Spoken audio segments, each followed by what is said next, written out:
ada artikel bahasa Inggris yang membahas tentang kopi Mandailing. Iya.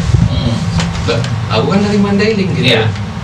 Terus tertarik dong kan? Iya. Loh ini Mandailing, Iya. kopi Mandailing. Aku Iya. kan dari Mandailing. Iya. Ini aku kok nggak tahu nih ada kopi Mandailing.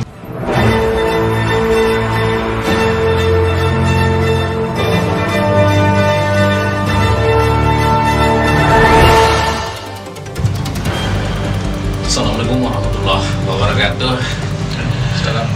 Salam sayang selalu untuk kamu semuanya, sahabat di Start FM, mengudara dari Studio 1 Lantai 2 Gedung Start FM di Jalan AM Telama, Kelurahan Kota Siantar, Panjabungan, Mandailing, Natal. Sahabat di Start FM di 102,6 FM kembali bersua dengan kita di sini, sahabat di Start FM, di program Talk Show di ajang Ruang Paslah. Ruang Paslah, di sini kita bakal ngobrol asik ya dengan seorang pengusaha muda yang luar biasa, sahabat di Start FM. Seperti biasa, untuk kamu semuanya yang ingin ikutan gabung di sini boleh silakan aja, nanti Anda boleh berpartisipasi lewat layanan WA kita di 081291721177, boleh video call juga lewat nomor yang sama di sini. Kemudian juga bisa mengikuti program ini lewat laman Facebook kita di Radio Start 102,6 FM Panjabungan di live streaming Facebooknya. Salam sayang selalu untuk Anda, sahabat di Start FM. Terima kasih sudah menjadi berusaha di usia muda, bukan satu langkah populer. Di tengah-tengah masyarakat Mandailing, Natal, stereotip gaji bulanan masih menjadi primadona, sedangkan pengusaha atau berwirausaha tidak memberikan kepastian itu.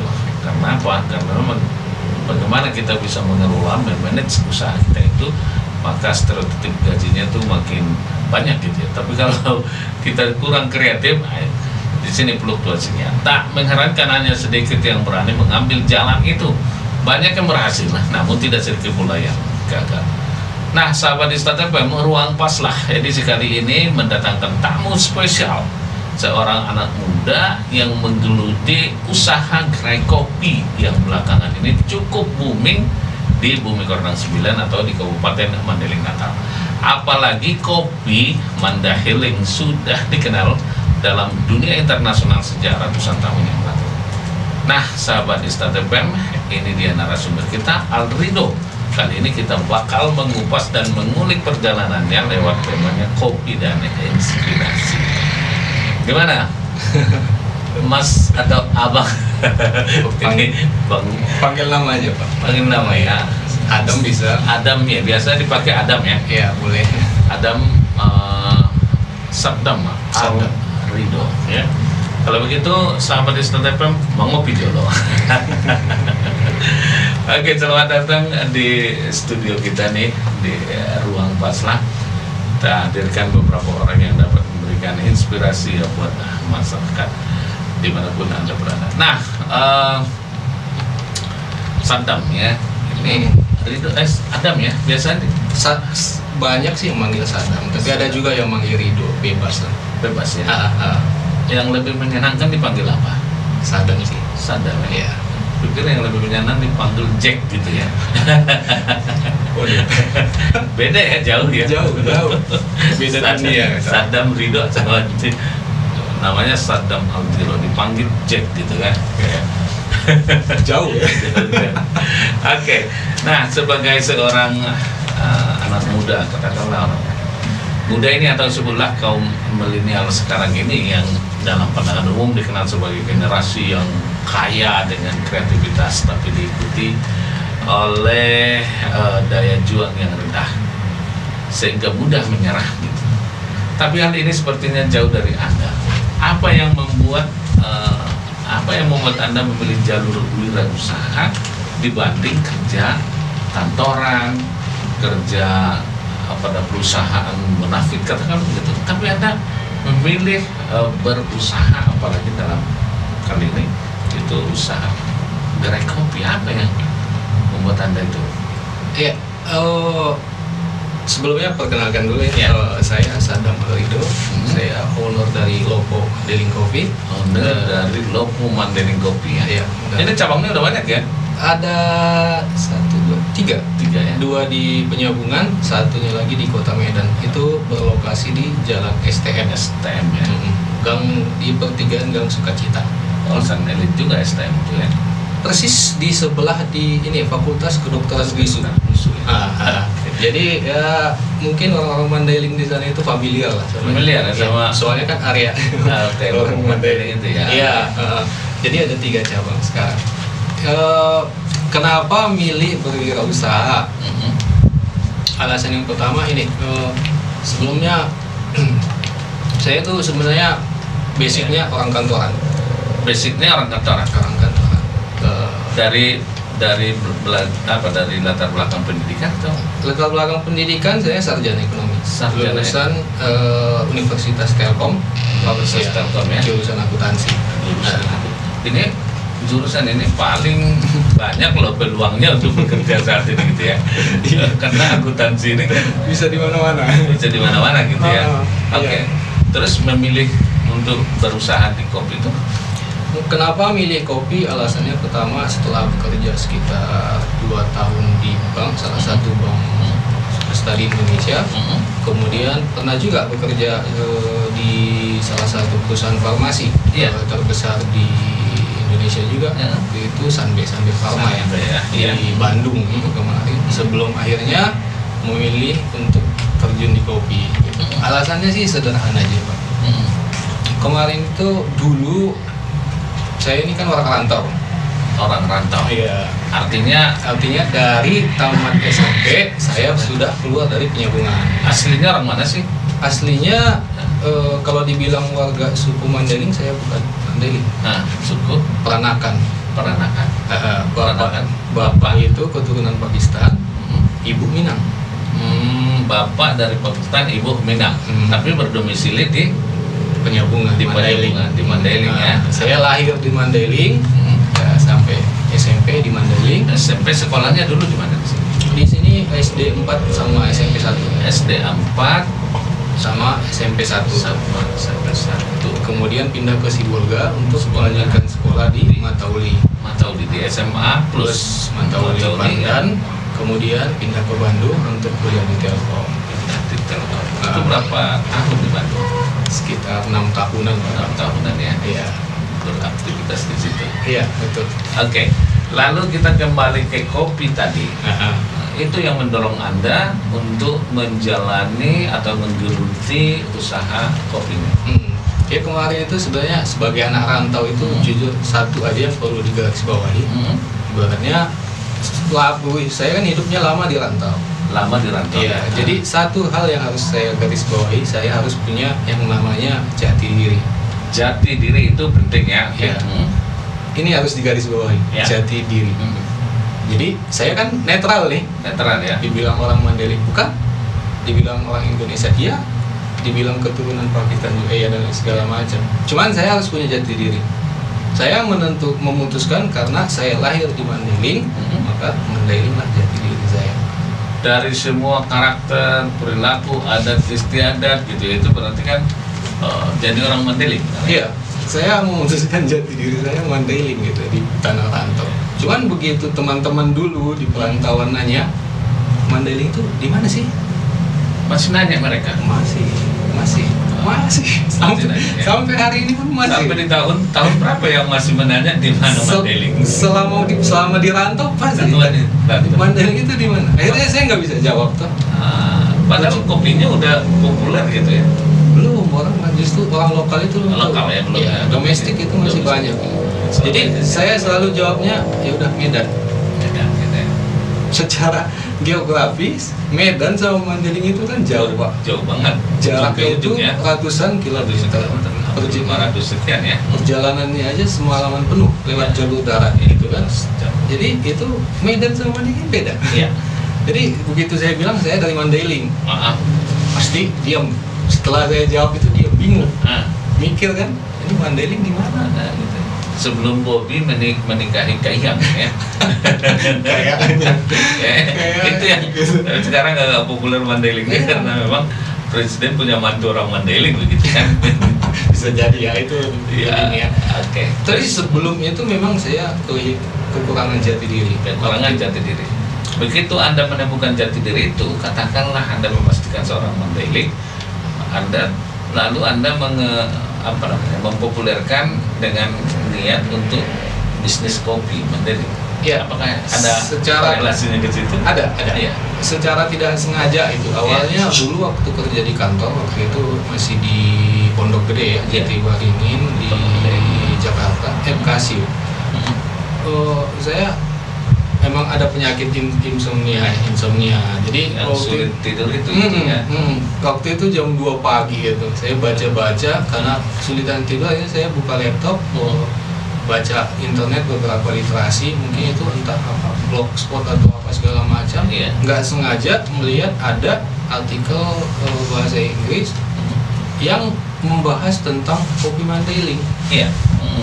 Lah, aku kan dari Mandailing gitu. Iya.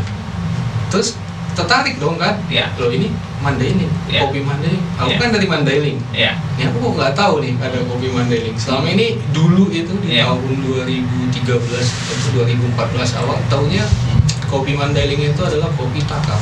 Kopi takar. Ya, yang Iya. pakai Iya. kayu manis Kayu manis. di batok Batok kelapa kelapa. sebagai cangkirnya. Itu kopi hitam. Itu yang aku tahu kopi Mandailing. Ternyata aku salah. Nah. Setelah baca literasi itu, oh, ini kenapa malah justru orang Eropa atau mungkin orang bule atau apa yang lebih tahu detail kopi Mandailing ini dibanding saya. Iya. Nah di situ kan saya langsung malu kan, Malu ya. loh saya kan Mandailing gitu. Iya. Kenapa saya nggak tahu nih ada Anda juga kopi? termasuk pecandu kopi gitu. Dulu nggak. Dulu nggak ya? Dulu nggak. Oke. Saya nggak ngopi sama Nggak sekali. ngopi sama sekali Iya, ya. iya. Terus selanjutnya begitu dibaca itu apa tadi literasi ya, tulisan yang ada di oleh Anda lalu memutuskan apa? Ya, jadi saya memutuskan setelah saya baca banyak artikel, ternyata loh kopi Mandailing ini ternyata dikenal luas di dataran Eropa, Iya. Amerika Serikat, Brazil, atau Amerika Latin, Iya. sampai ke Australia. Restoran. Kenapa saya yang dari sumbernya tidak tahu? Iya. Gitu loh. Bahkan kebunnya apa segala macam saya benar-benar nol, zero.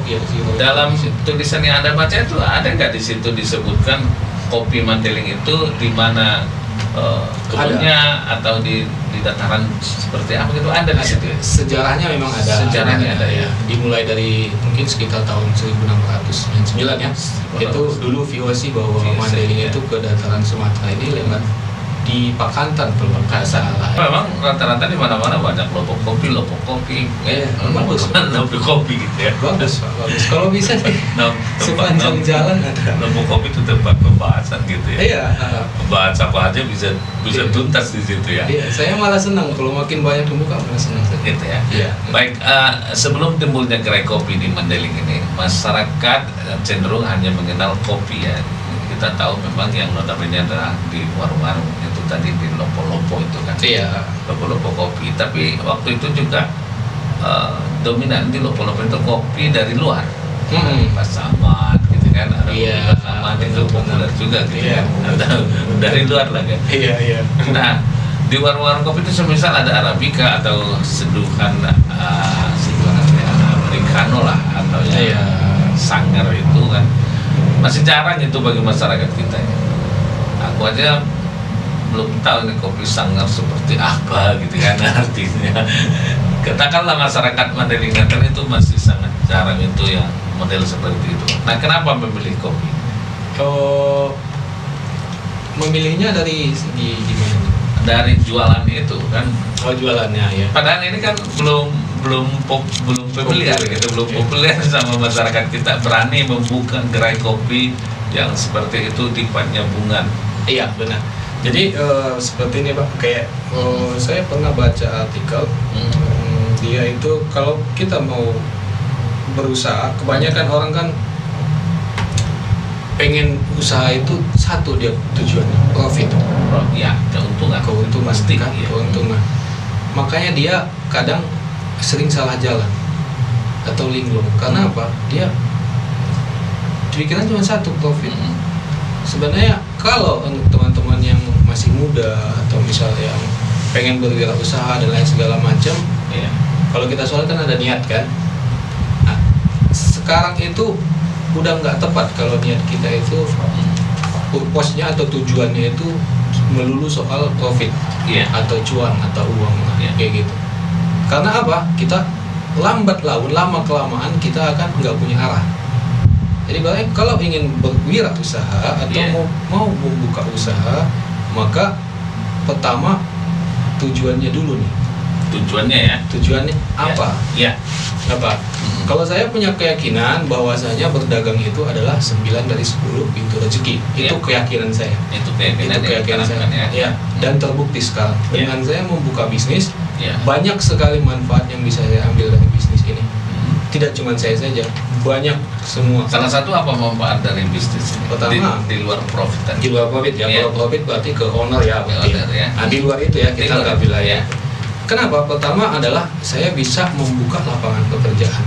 Membuka lapangan kerja. Ya, saya Oke. mungkin memang nggak ratusan, nggak ribuan seperti Iya. perusahaan bersaing, Iya. tapi setidaknya ada bermanfaat Ada. untuk lingkungan sekitar. Sekitarnya. Ya, sekarang kan total karyawan kita kalau di bawah saya Iya. itu secara keseluruhan itu sekitar 33 sampai 35 orang. 35 orang itu sip-sipan juga ya di Ya, sip-sipan di 3 cabang, 1 roastery dan 1 rumah kopi dan 1 unit bisnis yang lain juga ada di rumah kopi di mana? Di Panjabungan 2, di Medan 1, terus di mana lagi? kita jadi ada unit bisnisnya, ada unitnya. Ada unit bisnis ya. Gitu ya. Kayak rumah penyangraian kopi ada untuk produksi kemasan dan bahan bakunya, coffee shopnya juga ada, produksi bahan bakunya juga ada. Nah, yang di Salambue Iya. Jadi itu sebenarnya sudah dikelola sendiri ya. ada. Kalau Lopo kita kelola perusahaan pribadi, kalau yang kayak di rumah kopi Rumah itu kopi ada. kelompok usaha bersama. Kelompok usaha Ya, bersama kita ya. kolaborasi dengan pelaku kopi juga di Mandailing. Jadi seperti itu, banyak manfaat yang bisa saya ambil dengan berwirausaha atau berbisnis. Salah satunya yang tadi menciptakan lapangan pekerjaan. Kedua, keuntungan lainnya adalah menciptakan pola atau lingkungan bisnis yang kompetitif dan harapannya sehat ya. Karena apa? Dengan lingkungan bisnis yang sehat ini bisa jadi juga pemancing untuk investor-investor keluar untuk berinvestasi di tempat kita. Dengan banyaknya investasi masuk, harusnya lapangan pekerjaan pun bisa dibuka lebih banyak. Buka ya. Ya itu yang manfaatnya seperti ibaratnya kayak ke petani. Iya. Kita kan dari ambil ke kopi ke petani. Iya. Selama kita ada penjualan, berarti kita ada permintaan ke petani. Iya. Nah, petani pun dapat benefit dari kita. Kemudian bisnis yang udah jalan ini, kita juga ada reseller di bawah. Petani sudah mulai berkeyakinan bahwa menanam kopi itu punya potensi gitu ya. Artinya sudah mulai. Ya, saat ini sudah. Mayoritas masyarakat Mandailing Natal kan berkeyakinan untuk menanam itu kan baru di sektor karet misalnya. Iya. Sawit itu kan butuh lahan luas. Ini kan enggak.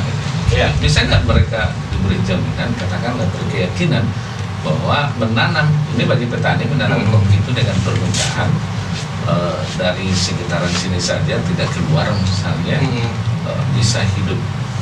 Selama ini sih, ini kita relatif ya. Ibaratnya petani juga kan banyak. Iya.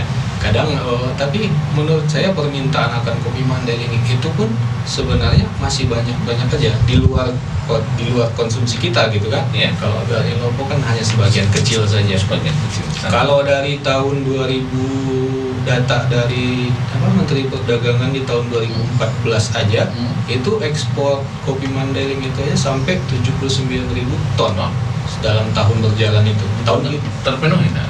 sebenarnya enggak. Karena kebunnya sedikit.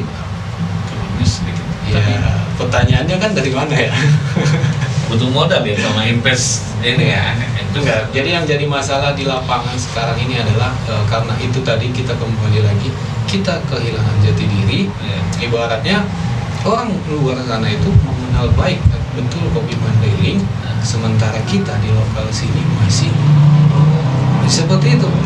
Ada banyak yang masih belum tahu, sehingga di luar sana nih Pak, sebenarnya Contohnya banyak yang memanfaatkan nama Mandailing itu sendiri. Contohnya saya waktu kerja di Australia itu tadi di suatu perusahaan, di satu coffee shop di sana. Saya kan baristanya yang mengolah kopi setiap hari di situ. Bahan bakunya saya pasti tahu. Dan salah satunya adalah sumbernya originnya itu Sumatera Mandailing. Tapi yang jadi masalah adalah begitu saya lihat regionnya atau asal daerahnya itu ternyata dari Sidikalang tapi pakai Sumatera Mandailing. Kita nggak pakai paten apa atau bagaimana gitu yang terkait dengan kekuatan itu sehingga tidak boleh atau tidak bisa dipakai. Itulah masalahnya. Itu masalah besar juga ya. Masalah besar di dunia marketing itu masalah ya. Oke, baik. Kopi ini kan cenderung melekat dengan dengan bapak-bapak lah gitu kan, sangat belum familiar dengan anak muda ya. Sekarang ya tongkrongannya kita lihat memang anak muda terus ya, baik di Kopi Mandailing yang ada di kopi-kopi shopnya gitu. Apa yang membuat Anda berani memilih kopi sebagai sajian utama, alih-alih jus misalnya dengan aneka minuman yang lebih populer itu, yang lebih ngetren itu kan, yang sudah lebih melekat dengan remaja atau lebih diminati oleh secara berani ya membuat brand itu kopi gitu loh. Ya, kalau dibilang berani atau nggak berani sebenarnya lebih ke nekat sih ya. Saya sama teman saya dulu itu pertama kembali lagi bukan profit, bukan profit. Tujuan utamanya kenapa milih kopi? Saya pengen di Mandailing ini dulu nih, budaya minum kopi ini harus dinaikkan, ditingkatkan. Selama ini bersumber dari sini kopinya gitu ya. Karena kalaupun tidak ada budaya minum kopi kita, ada produksi kopi pun itu mau dikemana? Kalau kita nggak dikonsumsi gitu. Jadi kembali lagi dulu kan stigmanya minum kopi itu hitam, pekat, pahit, dan identik dengan bapak-bapak dan merokok. Iya. Itu. Jadi kopi itu serbuknya tuh ditaruh lagi tuh di rokok. Itu katanya menginspirasi, tapi nggak tahu apa. Ya itu dulu dengan gaya minum kopi kita dulu ya seperti itu. Nah makanya kita karena ada pengalaman juga dulu di Kota Bandung dan Australia segala macam, ternyata di sana kebalikannya. Banyak sekali anak-anak muda, orang kantor yang umur ya masih di bawah 30 tahun konsumsi kopi.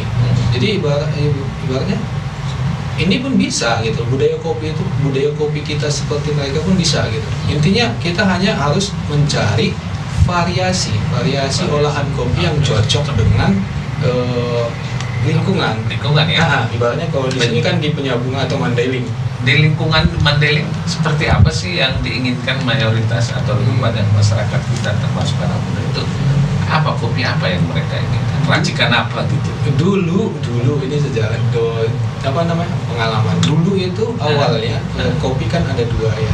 Maksudnya yang paling orang tahu nih. Ada dua jenis. Pertama dia Robusta dan Arabica. Robusta itu kan karakter khasnya itu dia pahit. Ya, bodinya tebal limbahnya kayaknya. Nah, kalau Arabica itu dia karakternya itu lebih cenderung asam ya. Iya, lebih cenderung asam dia karakternya. Karakter bisa sebenarnya kan karakter bisa. Yang lambung sulit lah itu yang bukan. Begitu kita dengar asam, orang kan mikirnya ke lambung. Iya. Padahal sebenarnya asam itu hanya di mulut aja. Saya pertanyaan berikutnya, usaha dipandang menakutkan gitu ya. Terlebih kesiapan modal sehingga banyak yang banyak yang mengurungkan dia untuk berusaha. Itu bagaimana Anda bisa melihatnya dengan keyakinan tadi? Kalau dibilang wirausaha itu butuh modal, enggak juga. Lopo Mandailing Kopi itu dimulai dari modal 500.000. Itu untuk sewa tempat saja nggak dapat kok. Iya, emang kami nggak punya tempat dulu. Main di kaki lima gitu. Di rumah. Iya. Berawalnya seperti apa di rumah? Terus? Jadi ibaratnya kita ambil kopi ke petani, mungkin hanya 1 atau 2 kilo seperti itu. Terus kita sangrai, kita giling halus, sehingga jadilah udah dihalus, kita kemas di kemasan 100 gram yang kita kenal yang seperti itu. Ini ya. Ini produk pertama loh. Produk pertama ini ya. Iya. Kopi kemasan. Industri rumahan. Iya, kemasan. Kemasan ya. Kopi kemasan ini produk pertama. Kemasan 100 gram dulu. Ya, oke. Lalu itu kita ambil modalnya sedikit ke bahan bakunya tadi, terus kita roasting. Kemarin itu dapat bantuan alat roasting ya dari Pemda juga. Hanya modal 500.000 aja lah yang kita mulai gitu. Jadi kita produksi dan awalnya kita pasarkan ke orang-orang ya, karena konsumsi buat di rumah dan segala macam. Berarti butuh kegigihan ya waktu itu. Ya, pasti. Tidak ada rasa minder misalnya begitu main door to door atau rumah ke rumah itu menjajakan ini kemasan seperti ini. Padahal kan sudah populer di sini kopi robusta itu yang dari mana gitu, yang pahit, yang hitam. Iya. Dulu waktu itu di Medan tahun 2014 kayak mutasi ke kota Medan. Waktu itu masih kerja kantor. Ya enggak. Saya nyambil juga sebagai ibaratnya ke di sini orang bilang tukang kampas ya. Tukang kampas itu ya. Kayak pedagang keliling. Nah, pakai motor ya Pak. Iya, ini pakai motor. Ya. Dulu waktu habis selesai kerja kantor saya langsung dagang kopi keliling. Waktu itu areanya itu Johor. Yang saya waktu itu. Jadi di kontrakan pun itu saya cetak banner sebesar mungkin. Saya bilang di situ saya jual kopi Mandailing. Awalnya dari situ. Ibaratnya ya, apa kendala yang dialami pada saat door to door itu di Kota Medan maupun di Mandailing? Yang pasti penolakan ya. Penolakan. Sangat tinggi resistensinya. Iya, yang pasti penolakan. Dari 10 orang yang saya temui mungkin yang nerima cuma satu ya. Ya, tapi pasti sakit hati juga ya. Tapi perasaannya sakit hati waktu itu. Jelas, karena kan kadang-kadang kita semangat kita itu nggak sesuai dengan ekspektasi gitu. Ya. Jadi pasti ada down ya, tapi nggak masalah. Malah justru menambah semangat. Oh, gimana caranya bisa dibuat gitu. Oke, sahabat Istart FM, kita bakal mengulik lebih lanjut perjalanan liku-liku seorang pengusaha, katakanlah bagaimana dia bisa membuat satu brand kopi ini luar biasa karena memang sudah populer di luar. Memilih berwirausaha harus siap dengan segala ketidakpastian yang datang. Kegagalan terus mengintai, tapi bagi yang punya tekad baja seperti mereka tidak akan berhenti. Sekali jatuh, 2 kali bangkit. Itu filosofi mereka yang sangat mendorong mereka untuk lebih kuat lagi. Bagaimana liku-liku perjalanan karir Sandama Aldrido bersama kawan-kawannya hingga sampai pada posisi sekarang akan kita ulik selepas jeda berikut ini. Tetap bersama kami di Ruang Masalah.